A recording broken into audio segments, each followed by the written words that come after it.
अस्सलाम वालेकुम। भाई देखिए माशाल्लाह अभी ना मैं लास्ट थर्सडे को माशाल्लाह मरकज़ गया था, हज़रत निज़ामुद्दीन बंगले वाली मस्जिद। असल में क्या है, देखिए दिल्ली वालों का जो है इज्तिमा रखा जाता है, दिल्ली वालों को जोड़ा जाता है कि जितने भी दिल्ली वाले हैं माशाल्लाह हर जुमेरात को असर की नमाज़ से अगले दिन जुम्मे के दिन इशराक तक वहाँ पे ठहरे, वो जोड़ा जाता है ताकि सब वहाँ से सीख कर जाएँ कुछ। और दिल्ली वालों का मशवरा भी होता है कि पूरी तरतीब बनती है हफ़्ते के एतबार से, पूरी दिल्ली में जमातें जो आ रही हैं जा रही हैं, कहाँ पे क्या काम चल रहा है, कहाँ पे क्या ज़रूरत है मस्तूरात के एतबार से, मर्दों के एतबार से। तो माशाल्लाह पूरी कोशिश करें कि इंशाल्लाह हम भी जाएँ। हम सब दिल्ली वाले हैं माशाल्लाह, जो दिल्ली वाले देख रहे हैं माशाल्लाह वीडियो, ठीक है। वैसे तो वो आलमी मरकज़ है, पूरी आलम का मरकज़ है माशाल्लाह, अल्लाह ताला ने पूरे आलम का मरकज़ बनाया हज़रत निज़ामुद्दीन दरगाह बंगले वाली मस्जिद को माशाल्लाह। तो सबकी ज़िम्मेदारी है कि मरकज़ में जाएँ, दीन को सीखें। वहाँ से माशाल्लाह दावत का काम चल रहा है, जो अल्लाह के नबी के, जो सारे नबियों ने काम को किया, दावत के काम को किया। हमारे नबी मोहम्मद सल्लल्लाहु अलैहि वसल्लम ने भी ज़िंदगी भर दावत के काम को किया माशाल्लाह। लोगों को अल्लाह से जोड़ा, लोगों को मस्जिद से जोड़ा, दावत के काम से जोड़ा माशाल्लाह, और दीन सिखाया अल्लाह के नबी ने इस काम के ज़रिए माशाल्लाह। तो बंगले वाली मस्जिद गया हुआ था माशाल्लाह मैं मरकज़। बताने का मकसद इसलिए ये है कि वहाँ पे कुछ पॉइंट्स देखिए वहाँ पे बयान होते रहते हैं। असर बाद बयान होता है माशाल्लाह, मगरिब बाद बयान होता है, इशा के बाद थोड़ी देर हयातुस सहाबा की बुक पढ़ी जाती है, फजर बाद भी बयान होता है माशाल्लाह। मैं लेकिन थोड़ी देर के लिए गया था, तो वहाँ पे देखिए छोटे छोटे कुछ पॉइंट्स मैंने नोट डाउन करे थे, मैं आपको बताता हूँ इंशाल्लाह। देखिए क्योंकि असल बात ये भी है कि मैंने सीखा माशाल्लाह, मैंने कुछ सुना, तो मेरी ज़िम्मेदारी है कि मैं आप सबको बताऊँ इंशाल्लाह, अपने दावत में भी बताऊँ, फील्ड पे चलते हुए भी, मैदान में भी बताऊँ, और मेरा यूट्यूब चैनल है माशाल्लाह, तो आपको भी बताऊँ इंशाल्लाह। अल्लाह की इजाज़त से उम्मीद है, क्या पता कोई एक जना भी खड़ा हो जाता है अमल करने के लिए। तो अल्लाह के नबी ने फरमाया हज़रत अली से, ए अली तेरे कहने सुनने से अगर एक भी आदमी खड़ा हो जाता है, अमल करने वाला बन जाता है, तो तेरी निजात के लिए काफ़ी है। तो असल में पॉइंट्स ये थे, ये बात थी कि भाई वहाँ पे मौलाना फरमा रहे थे माशाल्लाह, बयान कर रहे थे कि मौलाना इलियास रहमतुल्लाह अलैह फरमाते थे कि देखिए जो दीन का काम है, दावत का काम है, लोगों को अल्लाह से जोड़ने का जो काम है, जो नबियों का काम है, ये इतना बेहतरीन काम है कि इसके ज़रिए हमारी ज़िंदगी के अंदर जो है आप सल्लल्लाहु अलैहि वसल्लम की ज़िंदगी आ जाएगी, आप सल्लल्लाहु अलैहि वसल्लम की सीरत आ जाएगी, आप सल्लल्लाहु अलैहि वसल्लम की सुन्नतें हमारी ज़िंदगी में आ जाएगी, और अमली तौर पे भी आएंगी और ज़ाहिरी तौर पे भी आएंगी इस दावत के काम से। और एक और बात बताई कि मौलाना फरमा रहे थे कि ये दीन का जो काम है ना, ये अल्लाह का जो काम है, अल्लाह का जो दीन है, इतना मामूली नहीं है कि इंसान ना चाहे और अल्लाह उसे दे दे। मतलब वो समझाना चाहते थे कि तलबगार को ही दीन मिलता है, जो तलब करता है, अपनी अपनी तलब दिखाता है, मुशक्क़त करता है दीन सीखने के लिए, उसको अल्लाह दीन सिखाते हैं, उसको दीन के लिए आगे बढ़ाते हैं और दीन का काम लेते हैं, और बेतलबों को दीन नहीं मिलता।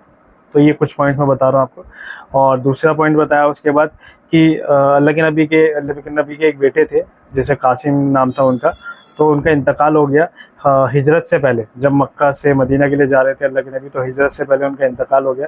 तो उनको मक्का में जब दफनाया गया माशाल्लाह, तो अल्लाह के नबी बहुत गमगीन थे। और ज़ाहिर सी बात है, कोई भी फादर होगा, कोई भी जो बाप होंगे, वो अपने बेटे का इंतकाल हो जाएगा तो गमगीन होंगे। तो जब उनको दफनाने के लिए गए, गमगीन थे वहाँ पे। लेकिन जब दफनाने के बाद वापस आए, रिटर्न हो रहे कब्रिस्तान से, तो उन्होंने, साहबाओं ने नोटिस करा कि अल्लाह के नबी अब ज़्यादा गमगीन नहीं है, मतलब नॉर्मल फेस दिख रहा है उनका। तो साहबाओं की आदत थी पूछने की कि अल्लाह के नबी, अपने आपको देखा जब आप कब्रिस्तान में गए दफनाने के लिए, तो तब गमगीन थे बहुत, लेकिन अब जब वापस आए तो आप मतलब थोड़े नॉर्मल हैं। तो अल्लाह के नबी ने फरमाया, देखो कब्र के अंदर 3 जो सवाल होंगे ना, वो मेरे बेटे ने उसका सही सही करेक्ट जवाब दे दिया। मन रब्बू का, तेरा रब कौन है, मन दीनू का, तेरा दीन क्या है, और मेरे बारे में पूछा गया। तो मेरे बेटे ने फरमाया कि मेरा रब अल्लाह है माशाल्लाह, और दीन मेरा इस्लाम है माशाल्लाह, और तीसरा कि वैसे तो वो मेरे वालिद हैं, लेकिन आपके रसूल सल्लल्लाहु अलैहि वसल्लम अल्लाह के नबी हैं, और तो उनके बारे में, मेरे बारे में बताया। तो मैं इसलिए कम गमगीन हूँ कि माशाल्लाह मेरे बेटे ने करेक्ट आंसर दे दिया। तो वो समझाना चाह रहे थे मौलाना कि भाई देखिए, हमसे भी वही सवालात जवाब किए जाएंगे। तो देखिए, जब एक नबी अपने बेटे के लिए इतना गमगीन हो रहा है कि भाई वो सवाल जवाब होंगे, तो हमें कितनी ज़्यादा फ़िक्र करने की ज़रूरत है कि हमसे भी सवाल जवाब होंगे, हमारे फादर से, हमारे दादा से, हमारे बच्चों से, हमारी अहलिया से, हमारी माँ से, सबसे सवाल जवाब होंगे। तो हमें उनकी फ़िक्र करनी है कि किस तरीके से हम यहाँ से दीन पे, ईमान को बचा के लेके चले जाएँ। देखिए, और कुछ जो पॉइंट्स ये थे कि भाई एक एक शख्स के बारे में बताया गया। हज़रत जिब्रील अलैहिस्सलाम ने बताया कि अल्लाह के नबी को कि तुम्हारी उम्मत में एक शख्स ऐसा है जो मुनकर नकीर से भी उल्टे सवाल कर लेगा। मतलब जैसे अल्लाह के नबी के बेटे से सवाल किया गया ना, जैसे हम सबसे सवाल होंगे कि भाई तुम मन रब्बु का, मन दीनु का, फिर अल्लाह के नबी के बारे में पूछा जाएगा। तो एक शख्स ऐसा है तुम्हारी उम्मत में जो खुद फरिश्तों से सवाल कर लेगा कि भाई मेरा रब तो ये है, तुम बताओ, मेरा दीन तो इस्लाम है, तुम बताओ। اور وہ اللہ کے نبی نے پوچھا اچھا وہ کون ہے؟ تو اللہ کے نبی نے حضرت جبریل نے فرمایا کہ وہ حضرت عمر ہے. حضرت عمر کے بارے میں بتایا انہوں نے کہ حضرت عمر جو ہے جب قبر میں جائیں گے تو ان سے جب سوال حساب کتاب ہوئے گا تو وہ خود فرشتوں سے پوچھنے لگ جائیں گے کہ میرا رب تو اللہ ہے, تم بتاؤ تمہارا رب کون ہے, میرا دین تو اسلام ہے, تم بتاؤ. تو سوچو صحابہ کرام رضی اللہ تعالیٰ عنہ, حضرت عمر رضی اللہ عنہ کا کیا ایمان ہوگا. اور پھر اس کے بعد انہوں نے بتایا کہ اللہ کے نبی کے ٹائم پہ, اللہ کے نبی کے زمانے میں ہر ایمان والا دائی تھا.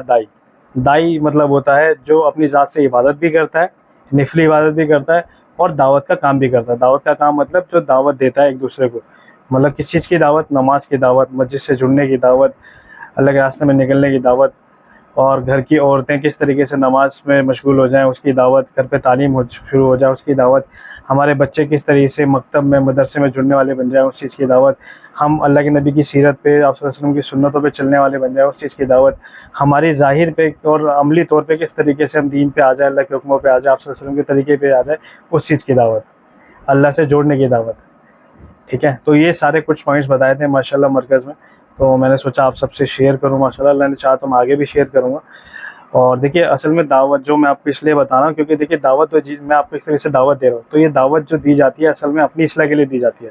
اپنی اصلاح کے لیے مطلب میں یہ جو دعوت دے رہا ہوں اللہ کی ذات سے امید ہے یہ سب میرے اندر اترے گا انشاءاللہ, اور میں عمل کرنے والا بن جاؤں گا انشاءاللہ.